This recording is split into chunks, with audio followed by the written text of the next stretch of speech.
Assalamualaikum warahmatullahi wabarakatuh. Perkenalkan, saya Safitri dari Prodi Sistem Informasi Reguler 2 dan saya perwakilan dari kelompok 2. Di sini saya akan mempresentasikan hasil tugas kami untuk mata kuliah Manajemen Sains, yaitu dengan materi Linear Programming Metode Simplex. Dan langsung saja kita ke pembahasan.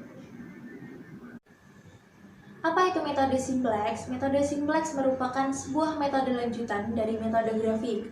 Metode simplex ini untuk mencari nilai optimal dari fungsi tujuan dalam optimisasi yang terkendala, bukan secara grafik. Di mana metode grafik tidak bisa untuk memecahkan persoalan manajemen yang memiliki variabel keputusan yang cukup besar. Oleh karena itu, untuk memecahkan persoalan tersebut dibutuhkan sebuah metode yang lebih kompleks, yaitu dengan menggunakan program komputer atau dengan menggunakan metode simplex. Lalu pertanyaannya, apakah persoalan metode grafik bisa kita selesaikan dengan menggunakan metode simplex? Sebagai pembanding, metode grafik hanya dapat digunakan apabila memiliki variabel keputusan maksimal 2 buah. Sehingga dapat dikatakan bahwa suatu persoalan linear programming dapat kita selesaikan dengan menggunakan metode simplex. Sebaliknya, apabila persoalan yang hanya dapat diselesaikan dengan menggunakan metode simplex, maka persoalan tersebut tidak bisa kita selesaikan dengan menggunakan metode grafik. Seperti itu. Kita lanjut ke pembahasan selanjutnya. Ada beberapa persyaratan untuk memecahkan masalah pemrograman linear dengan menggunakan metode simplex. Untuk persyaratan yang pertama yaitu semua pertidaksamaan harus kita nyatakan sebagai persamaan. Kebanyakan persoalan pemrograman linear mengandung kendala-kendala yang berbentuk pertidaksamaan. Sebelum kita pecahkan menggunakan metode simplex, maka pertidaksamaan tersebut harus kita nyatakan kembali sebagai persamaan.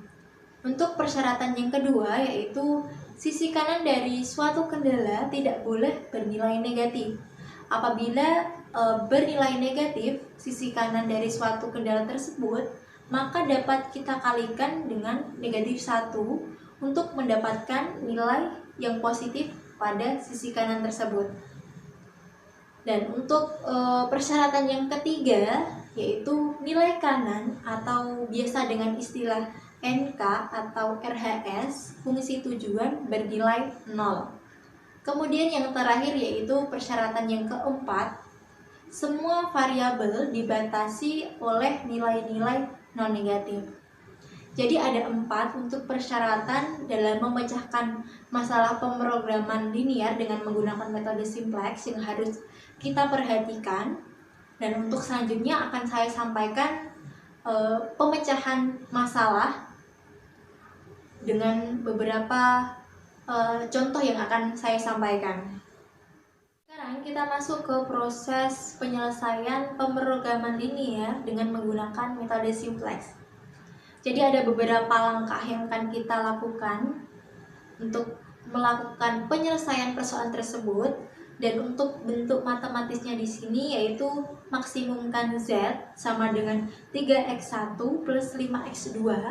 Kemudian batasannya yang pertama 2x1 lebih kecil dari atau sama dengan 8. Kemudian yang kedua 3x2 lebih kecil dari atau sama dengan 15. Kemudian yang ketiga 6x1 plus 5x2 lebih kecil dari atau sama dengan 30.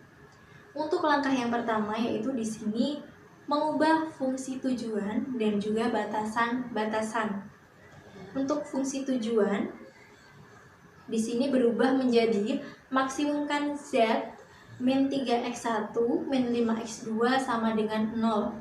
Dan untuk fungsi batasannya di sini juga berubah, yaitu diubah menjadi kesamaan dan di plus atau ditambah select variabelnya, sehingga berubah menjadi yang pertama fungsi batasannya yaitu 2x1 plus x3 sama dengan 8. Kemudian yang kedua 3x2 plus x4 sama dengan 15. Kemudian yang ketiga yaitu 6x1 plus 5x2 plus x5 sama dengan 30.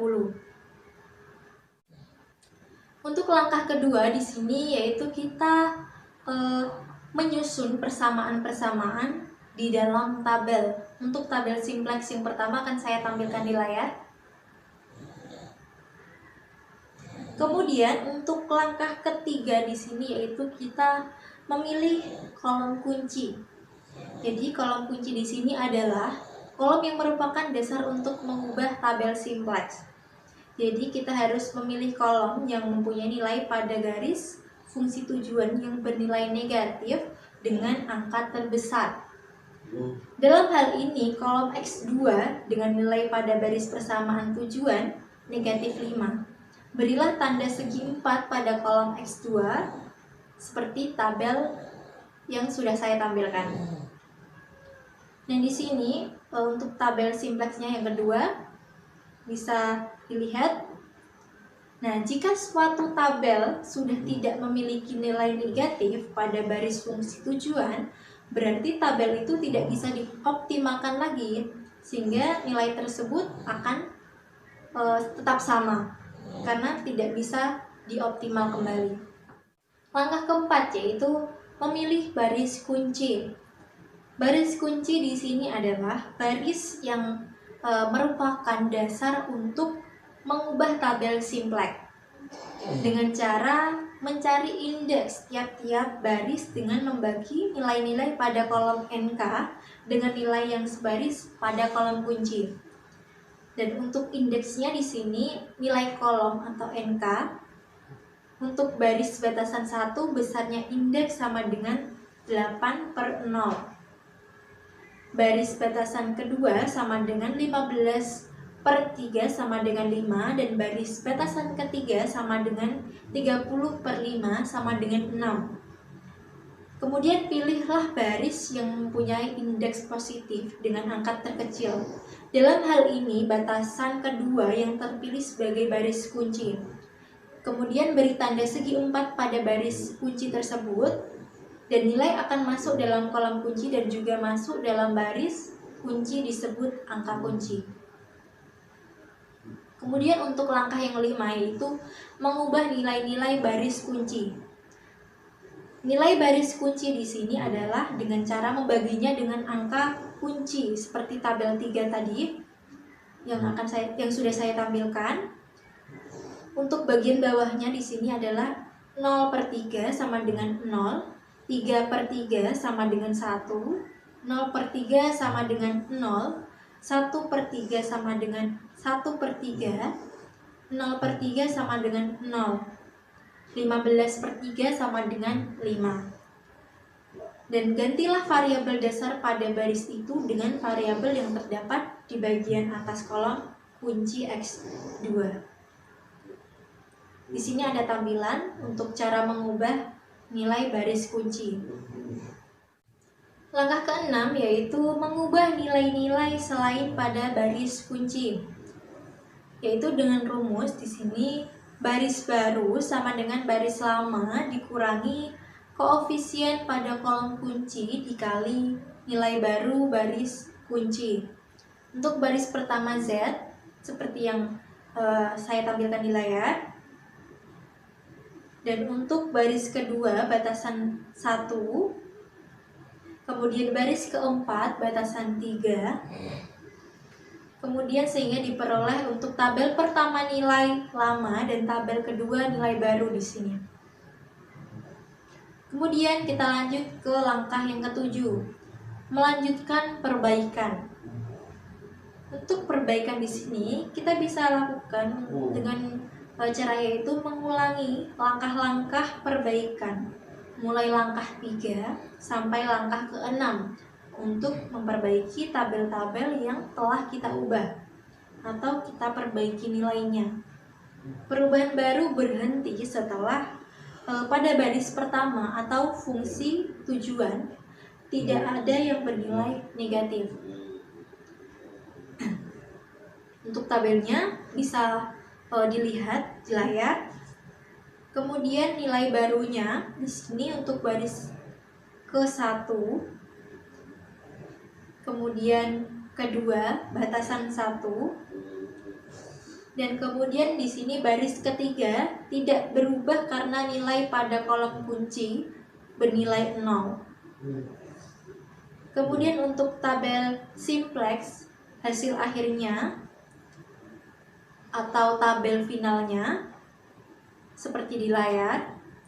Jadi barisan pertama Z tidak ada lagi yang bernilai negatif, sehingga tabel tidak dapat dioptimalkan, dan tabel tersebut bernilai optimal hasilnya, sehingga dari tabel final tersebut bisa kita dapatkan di sini, yaitu X1 sama dengan 5/6 dan X2 sama dengan 5.